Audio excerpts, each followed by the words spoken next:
बिस्मिल्लाहिर्रहमानिर्रहीम। अस्सलाम वालेकुम स्टूडेंट्स, मैं हूं हसन फरीद, आपका फिजिक्स टीचर।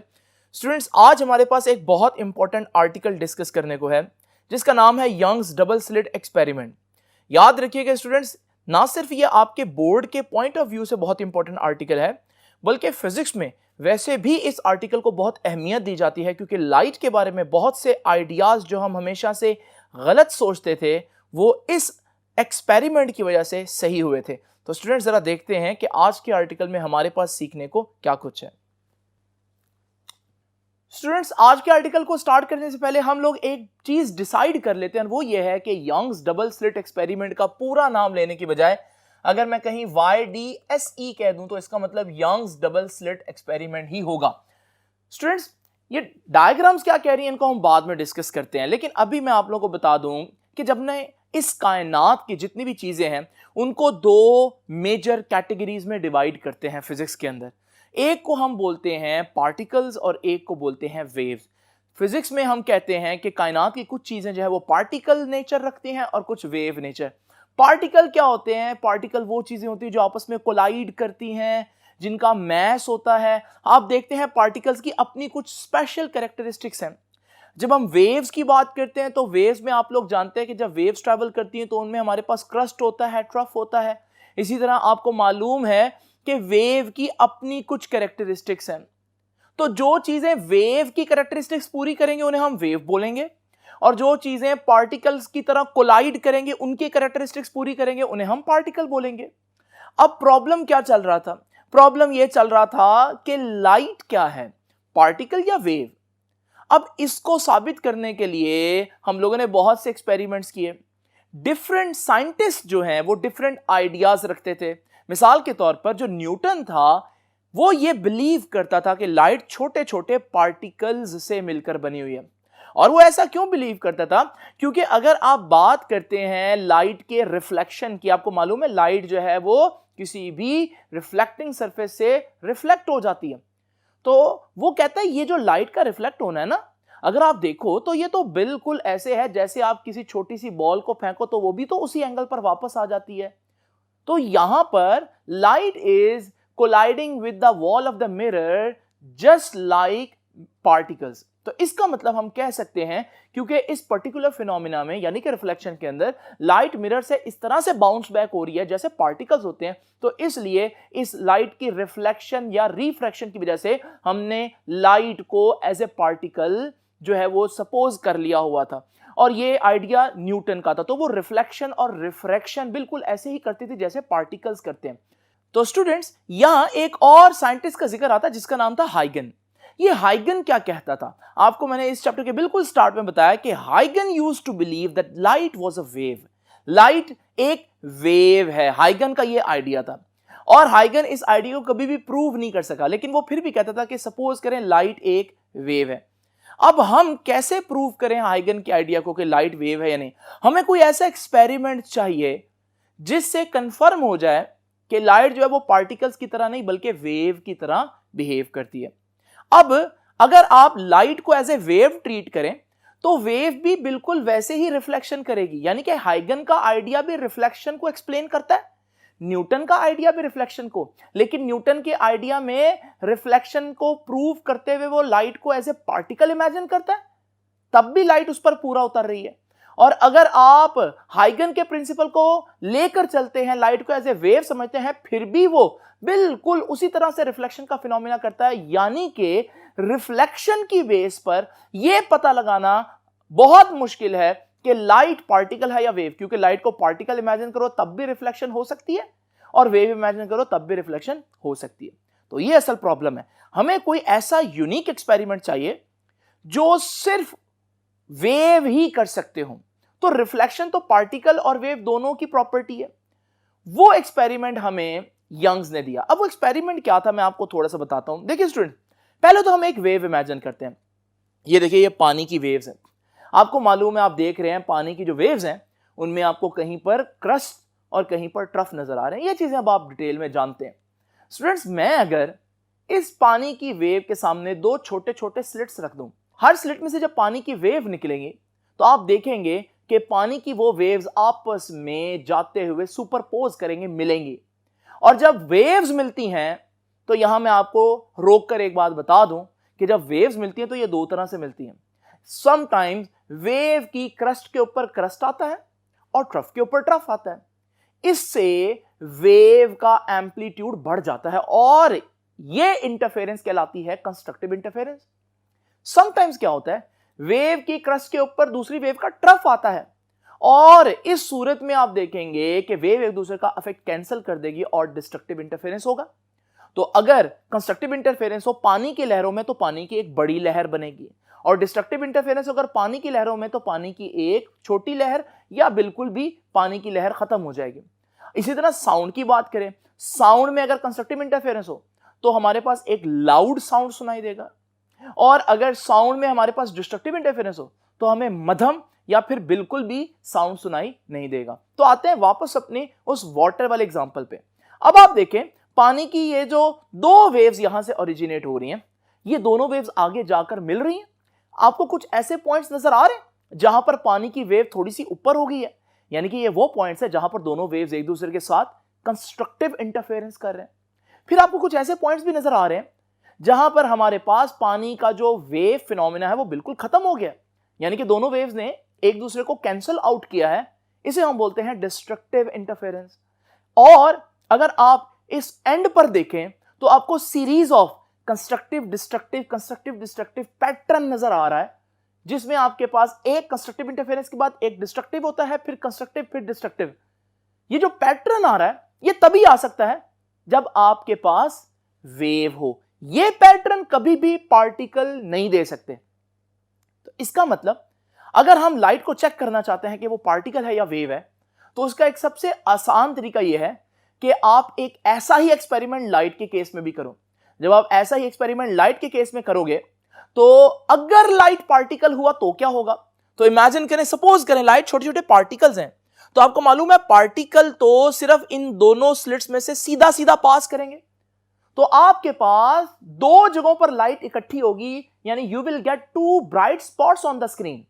और ऐसा कब होगा, अगर लाइट छोटे छोटे पार्टिकल्स हैं। तो अगर आपने यही एक्सपेरिमेंट लाइट के लिए किया और आपको दो स्पॉट्स नजर आए सिर्फ, तो यह बात साबित कर देगी कि लाइट पार्टिकल है। लेकिन अगर लाइट एक वेव है, मैं ये नहीं कह रहा वो है, लेकिन अगर इमेजिन करें वो वेव हो, तो फिर इन दोनों स्लिट्स में से गुजरने के बाद वो पानी की तरह बिहेव करेगी और कंस्ट्रक्टिव डिस्ट्रक्टिव इंटरफेरेंस होगा। तो हमारे पास वही फिनोमिना होगा, कहीं कंस्ट्रक्टिव कहीं डिस्ट्रक्टिव, कहीं कंस्ट्रक्टिव कहीं डिस्ट्रक्टिव होगा। अब आपको मालूम है कि जिस तरह से साउंड का कंस्ट्रक्टिव इंटरफेरेंस है बड़ा साउंड, लाउड साउंड, और साउंड का डिस्ट्रक्टिव इंटरफेरेंस है कि फेंट साउंड, मध्यम साउंड या नो साउंड। ये लाइट की इंटरफेरेंस हो रही है। अगर लाइट इंटरफेरेंस करेगी तो फिर जब कंस्ट्रक्टिव इंटरफेरेंस होगा तो वहां पर लाइट की इंटेंसिटी ज्यादा हो जाएगी, और इसी तरह से अगर लाइट डिस्ट्रक्टिव इंटरफेरेंस करेगी तो वहां पर लाइट की इंटेंसिटी कम हो जाएगी, और अगर बिल्कुल डिस्ट्रक्टिव कर दिया तो वहां डार्कनेस हो जाएगी फुल। तो स्टूडेंट्स, ये है हमारे पास अब मेयार, या ये हमारा वो स्टैंडर्ड है जिस पर हमने चेक करना है कि लाइट वेव है या पार्टिकल। इस आर्टिकल को स्टार्ट करने से पहले सबसे पहले यही जानना जरूरी है, भाई आर्टिकल क्यों पढ़ रहे हैं। तो आर्टिकल पढ़ने का मकसद आपको समझ में आया। एक बहुत बड़ी बहस चल रही थी कि लाइट पार्टिकल है या वेव, और हम उस बहस को आज खत्म करेंगे और चेक करेंगे कि लाइट वेव है या पार्टिकल। आखिरी दफा फिर बता दूं, अगर लाइट पार्टिकल से बनी हुई तो फिर आप देखेंगे दो ब्राइट स्पॉट स्क्रीन के ऊपर, और अगर लाइट जो है वो पार्टिकल की बजाय वेव हुई तो आपको दो ब्राइट स्पॉट नहीं बल्कि आपको बहुत से ब्राइट स्पॉट और बहुत से डार्क स्पॉट्स मिलेंगे। अब स्टूडेंट्स, आप ये जानने के लिए बेचैन होंगे कि जब ये एक्सपेरिमेंट किया गया तो असल रिजल्ट क्या था, लेकिन मैं उससे पहले एक बात बता दूं, लाइट की इंटरफेरेंस करवाना इतना आसान नहीं है। It's not a piece of cake, ये बच्चों का खेल नहीं है। इसके लिए बड़ी टेक्निक चाहिए। मेरा लास्ट लेक्चर लाजमी देखें जिसमें मैंने आप लोगों को लाइट की इंटरफेरेंस को बताया है कि लाइट की इंटरफेरेंस बाकी वेव्स की इंटरफेरेंस की तरह आसान नहीं है, बल्कि लाइट के केस में आपको बहुत सी एक्स्ट्रा कंडीशंस भी पूरी करनी पड़ती हैं। इसलिए बहुत अरसे तक यह बात प्रूव नहीं कर सके, क्योंकि लाइट की इंटरफेरेंस कराना मुश्किल था। भला हो थॉमस यंग्स का, जिसने एक ऐसा मेथड बनाया जिससे हम लाइट की इंटरफेरेंस करवा सकते थे। तो स्टूडेंट्स, वो मेथड अब डिस्कस करते हैं, लेकिन सबसे पहले मैं YDSC का यानी कि यंग्स के डबल स्लिट एक्सपेरिमेंट का पर्पस लिख दूं। YDSC क्या था, किसने किया था ये जी?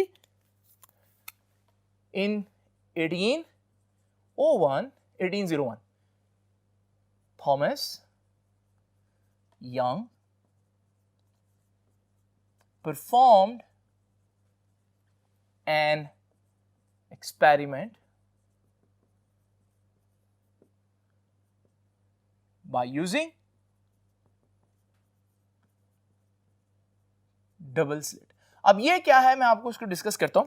पहले इस एक्सपेरिमेंट का मकसद क्या था, what is the purpose of doing that experiment? तो आपको मालूम है इसके दो पर्पस थे।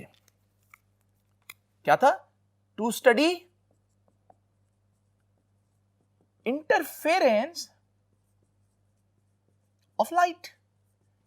एक तो इसका पर्पस था कि लाइट की इंटरफेरेंस को स्टडी करें। क्या शौकिया तौर पर स्टडी करें कि इसके पीछे कोई मकसद था? इसके पीछे मकसद था ना, ताकि यह साबित किया जा सके कि लाइट एक वेव है, क्योंकि अगर उसने इंटरफेयर कर दिया तो लाइट तो वेव होगी, फिर वो पार्टिकल नहीं हुई, तो न्यूटन का आइडिया गलत साबित हो जाएगा। तो इसका मतलब to study interference of light भी कह सकते हैं इसका पर्पस। और दूसरा इसका असल पर्पस क्या था? To prove wave nature of light. ये है असल में इस एक्सपेरिमेंट का मकसद। अब आप सोच रहे होंगे एक्सपेरिमेंट क्या था, तो अब हम देखते हैं इसकी एक्सपेरिमेंटल अरेंजमेंट।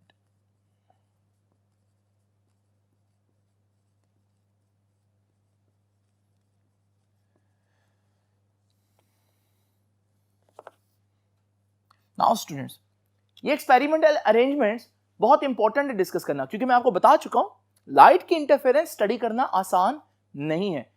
इस वजह से लाइट की इंटरफेरेंस को स्टडी करने के लिए यंग ने एक बहुत जबरदस्त एक्सपेरिमेंट किया। उसने कहा सबसे पहले तो आप एक लाइट का सोर्स लें, लेकिन वो लाइट का सोर्स व्हाइट लाइट नहीं होनी चाहिए, क्योंकि व्हाइट लाइट में तो बहुत से कलर्स हैं। वो मोनोक्रोमेटिक सिंगल लाइट होनी चाहिए, सिंगल वेवलेंथ होनी चाहिए। अब उसने ये जो सोर्स लिया, उसके सामने इसने एक बहुत छोटी सी स्लिट रखी। वो क्यों रखी? क्योंकि आपका सोर्स जो है वो अच्छा खासा बड़ा है। हमें यहां सोर्स नहीं चाहिए, हमें यहां पॉइंट सोर्स चाहिए। इतना छोटा सोर्स चाहिए जो एक पॉइंट जितना हो। अब इतना छोटा सोर्स हम ला तो नहीं सकते, हमारे जितने भी बल्ब्स वगैरह हैं, एलईडीज वगैरह हैं, वो तो अच्छी खासी बड़ी होती हैं। तो फिर हम क्या करेंगे, हम सोर्स वही लेंगे, लेकिन उसके आगे जब हम एक छोटी सी स्लिट रखेंगे, सुराख रखेंगे, तो उसमें से जब लाइट निकलेगी तो वो एक सुराख जो है वो एक सोर्स बन जाएगा एक किस्म का, जिससे लाइट निकल रही है। अब ये जो लाइट निकल रही है, इसके आगे हम दो और स्लिट्स रखेंगे। अब जब ये दो स्लिट्स रखेंगे तो आप देखेंगे इन दोनों स्लिट्स में से जब लाइट की वेव्स निकलेंगी तो आगे जाकर एक पॉइंट ऐसा आएगा जहां पर दोनों लाइट मिलेंगी। और जब ये दोनों लाइट मिलेंगी तो फिर अगर तो लाइट वेव हुई तो हमारे पास यहां इंटरफेरेंस फिनोमिना होगा। अब हमने ऑब्जर्व क्या स्टूडेंट्स, ये देखिए जी, ये वही एक्सपेरिमेंट है मैंने यहां पर बनाया है जो भी आप लोगों को दिखाया। आप देख रहे हैं कि एक स्लिट है, ये सोर्स है, हमारा असल सोर्स है, इससे लाइट ऐसे निकली, आगे हमारे पास ये दो जो है वो स्लिट्स हैं, और ये जो दो स्लिट्स हैं इनमें से जब लाइट ऐसे निकलेगी तो ये वो जगह है जहां पर लाइट आपस में मिलेगी और इंटरफेरेंस पैटर्न बनेगा। और स्टूडेंट्स, ये वाकई में प्रूव हुआ। जब हम लोगों ने लाइट को देखा तो वाकई में हमारे पास एक स्क्रीन के ऊपर पैटर्न बना जिसमें कहीं लाइट की इंटेंसिटी बहुत ज्यादा थी और कहीं लाइट की इंटेंसिटी बहुत कम थी। जहां ज्यादा है उसको मैंने रेड से शो किया और जहां कम है उसको मैंने ब्लैक से शो किया। और यही पैटर्न तो आपने वाटर वेव्स में नहीं ऑब्जर्व किया था कि कहीं हमारे पास कंस्ट्रक्टिव और कहीं डिस्ट्रक्टिव इंटरफेरेंस है। तो यहां से क्या साबित हुआ कि वाकई में लाइट जो है वो एक्चुअली एक जगह से दूसरी जगह जब जाती है तो वो वेव की फॉर्म में ट्रेवल करती है, क्योंकि अगर वो वेव ना होती तो हमारे पास कभी भी ये पैटर्न हमें ना मिलता। अब यहां बच्चों के पास दो क्वेश्चन है कि भाई ये दो डायग्राम्स क्या है, अलग-अलग दो डायग्राम्स क्यों बनाई है? एक्चुअली में ये एक ही डायग्राम है। एक में मैं लाइट को प्रोपोगेट करते हुए एज ए रे दिखा रहा हूं। आपको मालूम है ऐसा हम करते होते हैं, चैप्टर नंबर 10 में भी हम लोगों ने किया कि लाइट को एज ए रे दिखाते हैं। तो ये है रे geometry young double slit experiment को मैंने रे बनाकर एक्सप्लेन किया, और ये भी वही यंग डबल स्लिट एक्सपेरिमेंट है, लेकिन इसमें मैंने आपको लाइट को एज ए वेव बनाकर एक्सप्लेन किया। और ये वो पॉइंट्स हैं जहां पर लाइट की ये वाली वेव और ये वाली वेव आपस में मिल रहे हैं। अब यहां एक और इंपॉर्टेंट बात है नोट करने वाली, वो क्या है कि आप देख रहे हैं ये असल में प्लेन वेव फ्रंट थे और ये इसने लाइट को सर्कुलर वेव फ्रंट में कन्वर्ट कर दिया। स्टूडेंट्स अगर आप गौर करें, ये एक वेव फ्रंट है, इसी तरह ये भी एक वेव फ्रंट है। इस वक्त दोनों स्लिट्स में जो वेव फ्रंट टकराया वो एक ही है। इसका मतलब यहां से जो आगे वेव्स निकली हैं उनका सोर्स यही एक वेव फ्रंट है, यानी कि उनका सोर्स एक है, सेम सोर्स है। और लाइट की इंटरफेरेंस के लिए ये बहुत जरूरी है। इसे बोलते हैं कि लाइट कोहेरेंट है। कोहेरेंट का मतलब मैंने डिटेल में पहले बताया। अब बस इतना याद रखिएगा कि दो सोर्सेज का, दो लाइट के सोर्सेज का अगर पीछे से जो सोर्स है वो एक ही हो, वेव फ्रंट एक ही हो, तो फिर हम कहते हैं ये दोनों सोर्सेज आपस में क्या है, कोहेरेंट है। नाउ स्टूडेंट्स, तो ये था हमारे पास एक्सपेरिमेंटल अरेंजमेंट। अब एक्सपेरिमेंटल अरेंजमेंट में आप क्या बताएंगे कि यंग ने क्या किया, ठीक है, तो ही इल्यूमिनेटेड लाइट, ठीक है, उसने लाइट को इल्यूमिनेट किया किसके ऊपर, on two very small and very close slits. उसने लाइट को फेंका किसके ऊपर, दो बहुत करीब और बहुत छोटी स्लिट्स पर। अब उसने जब ये स्लिट्स पर किया तो फिर क्या हुआ, बोथ स्लिट्स, जो दोनों स्लिट्स थी, will behave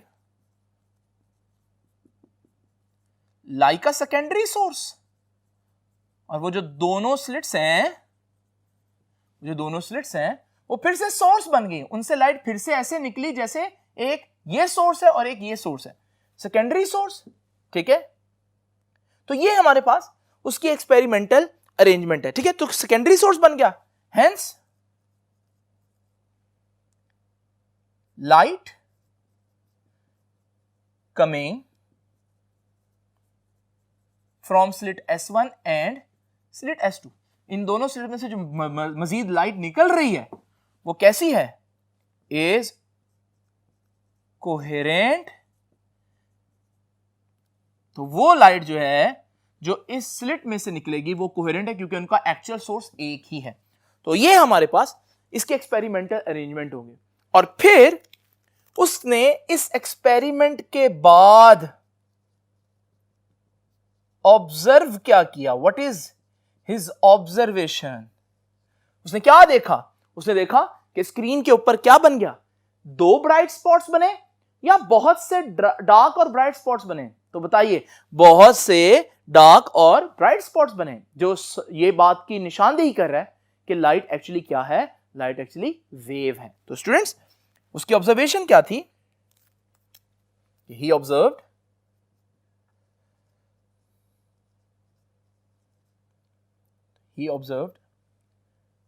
a pattern of dark and bright fringes। इसको हम एक फ्रिंज कहते हैं। ये जो एक ब्राइट हमारे पास लाइन है, इसे हम बोलते हैं ये एक फ्रिंज है। तो ये उसकी ऑब्जर्वेशन थी, और उसकी ऑब्जर्वेशन से हमें क्या आइडिया मिला, उससे हमें आइडिया मिल गया कि वाकई लाइट क्या है, वेव है। लेकिन स्टूडेंट्स, अब हमने इसकी थ्योरी तो पूरी पढ़नी है ना। तो अब आगे जो मैं चीज आपके सामने एक्सप्लेन करूंगा वो है दो टर्म्स, मैक्सिमा एंड मिनिमा।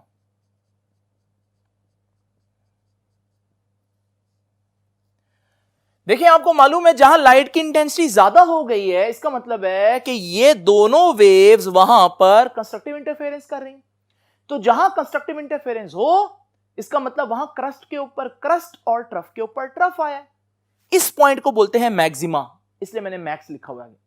और फिर मिनिमा क्या है, मिनिमा वो पॉइंट है जहां पर दोनों वेव्स मिली तो हैं, लेकिन एक की क्रस्ट के ऊपर दूसरी का ट्रफ आया, जिसकी वजह से लाइट की इंटेंसिटी कम हो गई है, और हमारे पास इसको बोलते हैं मिनिमा। तो याद रखिएगा, मैक्सिमा क्या है, points on screen where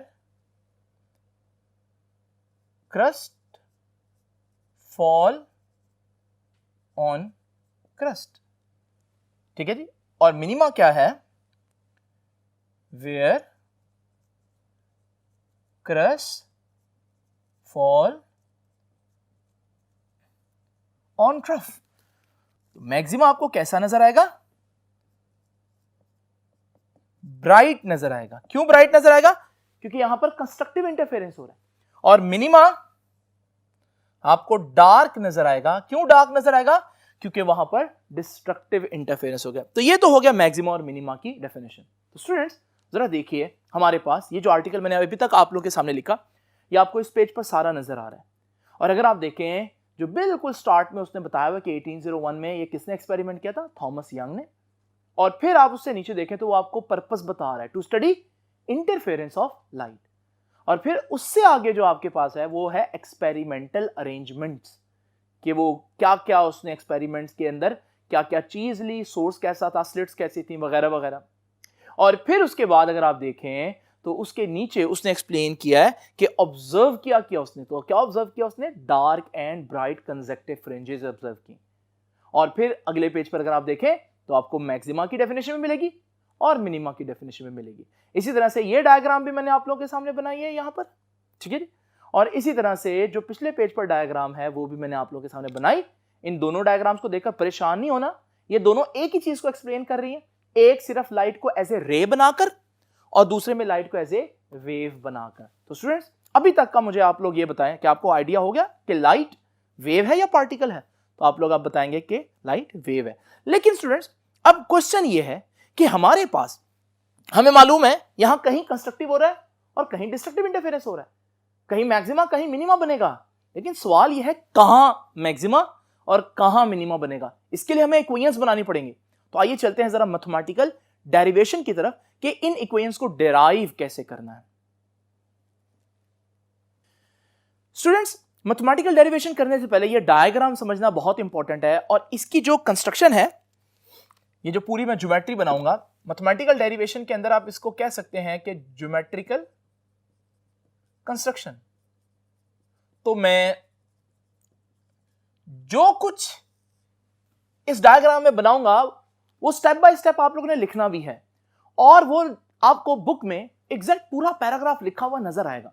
तो मैं सिर्फ आप लोगों को एक्सप्लेन करूंगा। जब आपने लिखना है ज्योमेट्रिकल कंस्ट्रक्शन को, आप लोगों ने एज इट इज लिख देना है जैसे बुक ने लिखा है। अब इस डायग्राम में मैं कर क्या रहा हूं, वही डबल स्लिट एक्सपेरिमेंट है। आप लोग देख रहे हैं ये वो डबल स्लिट है, और इन स्लिट्स को मैंने ए और बी का नाम दे दिया। इन दोनों स्लिट्स के दरमियान जो डिस्टेंस है वो डी है, और याद रखिएगा स्लिट्स का सेंटर सी है। इससे एल डिस्टेंस दूर एक स्क्रीन पड़ी है, और उस स्क्रीन पर आपको मालूम है इंटरफेरेंस पैटर्न बनना है। लेकिन याद रखिएगा मैं यहां एक पॉइंट इमेजिन कर लेता हूं सिर्फ, और इस पॉइंट पर कंस्ट्रक्टिव इंटरफेरेंस होगा या डिस्ट्रक्टिव इंटरफेरेंस होगा ये मैं देखूंगा। ये पॉइंट स्क्रीन के सेंटर से y डिस्टेंस पर है। स्टूडेंट्स देखें, स्लिट ए से भी लाइट की एक रे गई, स्लिट बी से भी लाइट की एक रे गई, और वो इस पॉइंट P पर मिलेगी। अब ये जो डायग्राम मैंने आप लोगों के सामने बनाई, इसमें मजीद ये एडिशन है कि ये जो स्लिट का सेंटर था C, यहां से मैं एक डॉटेड लाइन यहां तक बना देता हूं। नाउ स्टूडेंट्स जरा तवज्जो कीजिएगा, आप देख रहे हैं दोनों वेव्स एक जैसा डिस्टेंस ट्रेवल नहीं कर रही। आप देख रहे हैं कि स्लिट ए से आने वाली रे पॉइंट P के करीब थी, तो इसमें से उसने कम डिस्टेंस, जबकि इसने ज्यादा डिस्टेंस ट्रेवल किया। अगर मैं आपको यहां पर ये कंस्ट्रक्शन इस तरह से दिखाऊं तो मुझे मालूम है निचली वेव ने ऊपर वाली वेव से ज्यादा डिस्टेंस ट्रेवल किया, लेकिन कितना ज्यादा? याद रखिएगा, इसके लिए मैं क्या करूंगा, यहां से इस पॉइंट से एक लाइन ड्रॉ करूंगा जो परपेंडिकुलर होगी दूसरी लाइन पर। अब जरा देखें, जहां मैंने लाइन ड्रॉ किया है इससे आगे रेज की जो लेंथ है ना वो बराबर है।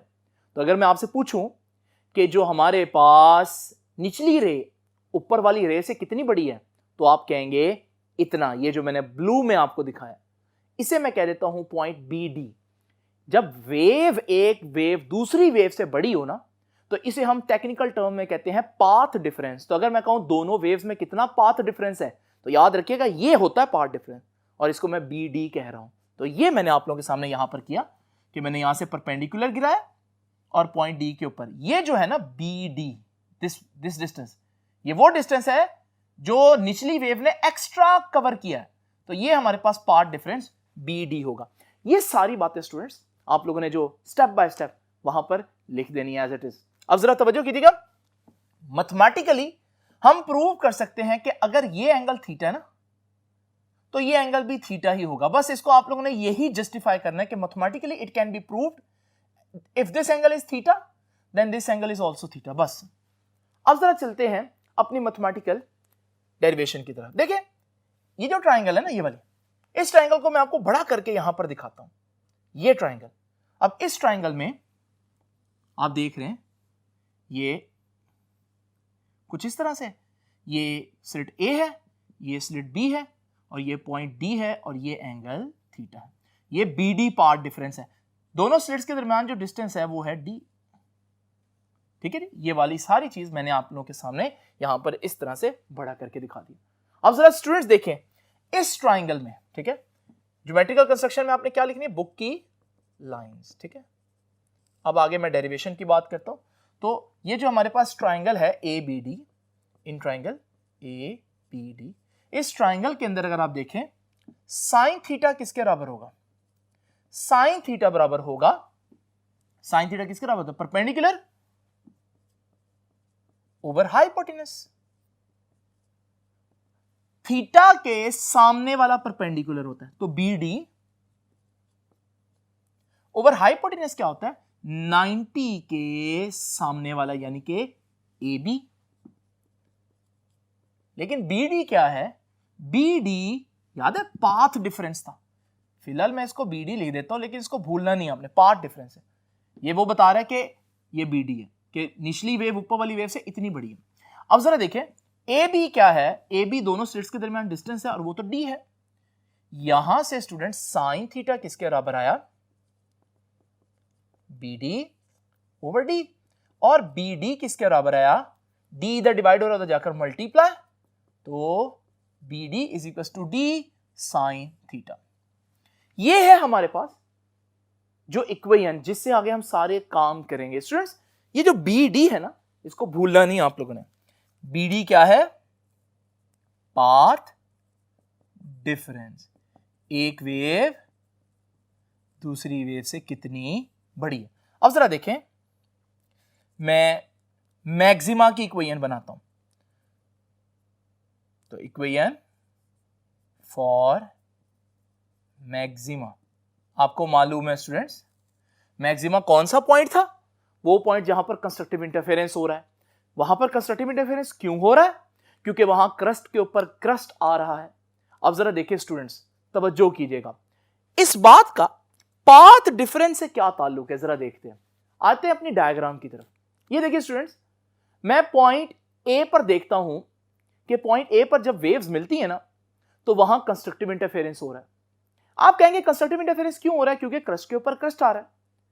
मैं ये भी कह सकता हूं कंस्ट्रक्टिव इंटरफेरेंस इस वजह से हो रहा है कि दोनों वेव्स की लेंथ एक है, क्रस्ट के ऊपर क्रस्ट इसी वजह से आ रहा है ना, दोनों ने एक जैसा फासला तय किया। दूसरे अल्फाज में पाथ डिफरेंस नहीं है। तो हमने एक बात सीखी कि जब पाथ डिफरेंस जीरो हो तो क्रस्ट के ऊपर क्रस्ट आएगा, ट्रफ के ऊपर ट्रफ आएगा, तो कंस्ट्रक्टिव इंटरफेरेंस होगा। जरा थोड़ा और ऊपर जाते हैं, हमारे पास यहां पर फिर से क्रस्ट के ऊपर क्रस्ट आ गया। अब जब क्रस्ट के ऊपर क्रस्ट आया, कंस्ट्रक्टिव इंटरफेरेंस हुआ, लेकिन क्रस्ट के ऊपर क्रस्ट क्यों आया, जरा पाथ डिफरेंस को देखें स्टूडेंट्स। नीचे वाली वेव ऊपर वाली वेव से पूरी एक वेवलेंथ बड़ी है। इसका मतलब यह हुआ, अगर एक वेव दूसरी वेव से एक वेवलेंथ एक्स्ट्रा ट्रेवल करे ना, फिर भी क्रस्ट के ऊपर क्रस्ट ही आएगा और कंस्ट्रक्टिव इंटरफेरेंस होगा। इसका मतलब हम लोगों ने क्या सीखा कि अगर पाथ डिफरेंस पूरी वेवलेंथ का हो तब भी कंस्ट्रक्टिव इंटरफेरेंस होगा। जरा और ऊपर जाते हैं, एक और जगह जहां पर फिर से क्रस्ट के ऊपर क्रस्ट मिल जाएगा। अब जरा इमेजिन करें, जब यहां पर भी क्रस्ट के ऊपर क्रस्ट या ट्रफ के ऊपर ट्रफ आता है, तो हम देखेंगे कि पाथ डिफरेंस क्या है। तो देखें, निचली वेव ने ऊपर वाली वेव से अब दो वेवलेंथ एक्स्ट्रा ट्रेवल किया। इसका मतलब यह हुआ कि अगर दो वेवलेंथ का भी पाथ डिफरेंस हो तब भी क्रस्ट के ऊपर क्रस्ट, ट्रफ के ऊपर ट्रफ, यानी कि कंस्ट्रक्टिव इंटरफेरेंस होगा। फिर अगर हम और आगे चलते हैं, हम देखते हैं फिर एक और जगह पर कंस्ट्रक्टिव इंटरफेरेंस हो रहा है, लेकिन जब हम वजह देखते हैं तो वजह क्या है कि जो नीचे वाली वेव थी उसने ऊपर वाली वेव से 3 वेवलेंथ एक्स्ट्रा डिस्टेंस ट्रेवल किया। इसका मतलब अगर पाथ डिफरेंस 3 लैम्डा का हो, 3 वेवलेंथ्स का हो, तो भी कंस्ट्रक्टिव इंटरफेरेंस। तो फिर 4 वेवलेंथ्स का होगा तो भी कंस्ट्रक्टिव इंटरफेरेंस, 5 का होगा तो भी कंस्ट्रक्टिव इंटरफेरेंस। तो हम कह सकते हैं अगर m लैम्डा का पाथ डिफरेंस हो तो कंस्ट्रक्टिव इंटरफेरेंस होगा। तो यहां से हम लोगों ने मैक्सिमा की इक्वेशन के लिए पहले हमें यह देखना है कि पाथ डिफरेंस BD जो है वो या तो 0 लैम्डा हो या 1 लैम्डा हो या 2 लैम्डा या 3 लैम्डा या फिर लैम्डा का है कोई इंटीग्रल मल्टीपल हो, पूरे लैम्डास का डिफरेंस हो, तो फिर हमारे पास कंस्ट्रक्टिव इंटरफेरेंस होगा। और अगर मैं BD की जगह यहां m लैम्डा पुट कर दूं तो m lambda is equal to d sine theta. ये है हमारे पास इक्वेशन फॉर मैक्सिमा। आपने देखा मैक्सिमा की इक्वेशन बनाने के लिए आपने पाथ डिफरेंस को फोकस किया कि कब कब कंस्ट्रक्टिव इंटरफेरेंस हो रहा है, जब जब पाथ डिफरेंस लैम्डा का इंटीग्रल मल्टीपल हो, मतलब 1 लैम्डा हो पूरा, 2 लैम्डा हो, 3 हो, 2.5 ना हो, 3.5 ना हो। अब जरा देखते हैं मिनिमा की इक्वेशन कैसे बनानी है। तो equation for minima. Now students, minima का मतलब डिस्ट्रक्टिव इंटरफेरेंस, क्रस्ट के ऊपर ट्रफ आ रहा है। अब जरा तवज्जो कीजिएगा, हम जरा देखते हैं उसी डायग्राम में ये वाला पॉइंट आप देख रहे हैं, यहां क्रस्ट के ऊपर ट्रफ आ रहा है। लेकिन ऐसा क्या हुआ कि अब क्रस्ट के ऊपर ट्रफ आया है और डिस्ट्रक्टिव इंटरफेरेंस हो रहा है? जरा पाथ डिफरेंस को फोकस करें, देख रहे हैं पाथ डिफरेंस यानी कि निचली वेव ने ऊपर वाली वेव से एक्स्ट्रा कितना डिस्टेंस ट्रेवल किया? आधी वेवलेंथ। एक क्रस्ट आ रहा है सिर्फ। इसका मतलब अगर आधी वेवलेंथ हो ना, यानी लैम्डा बाय 2 पाथ डिफरेंस हो, तो इसका मतलब क्या हुआ? इसका मतलब यह हुआ कि डिस्ट्रक्टिव इंटरफेरेंस होगा। अच्छा जरा आगे चलते हैं, ये पॉइंट देखें, इस पे फिर हमारे पास क्रस्ट के ऊपर ट्रफ आ रहा है, यानी कि डिस्ट्रक्टिव इंटरफेरेंस हो रहा है। लेकिन क्यों? जरा देखें वहां पर पाथ डिफरेंस, तो आप देख रहे हैं पाथ डिफरेंस में ये एक पूरी वेवलेंथ है और ये आधी वेवलेंथ है, यानी हम कह सकते हैं ये 1.5 लैम्डा, यानी कि 3/2 लैम्डा। और अगर 3/2 लैम्डा भी हो तो हम क्या कहेंगे कि डिस्ट्रक्टिव इंटरफेरेंस होगा। इसी तरह से हमारे पास एक और पॉइंट ऊपर देखते हैं, यहां पर डिस्ट्रक्टिव इंटरफेरेंस हो रहा है ना, लेकिन क्यों हो रहा है जरा देखते हैं। तो वो पाथ डिफरेंस देखो, पूरी एक वेवलेंथ है, फिर पूरी एक वेवलेंथ है और फिर आधी वेवलेंथ है, यानी कि ये तो 2.5 वेवलेंथ हुई, जिसे मैथ्स में 5/2 लैम्डा कहते हैं। तो आप लोगों ने देखा कि डिस्ट्रक्टिव इंटरफेरेंस कब कब हो रहा है? जब जब पाथ डिफरेंस आधी वेवलेंथ हो, 1.5 वेवलेंथ हो, 1.5, 2.5 वेवलेंथ हो, 2.5, 3.5 वेवलेंथ हो, 3.5। इसका मतलब यह हुआ कि जब जब पाथ डिफरेंस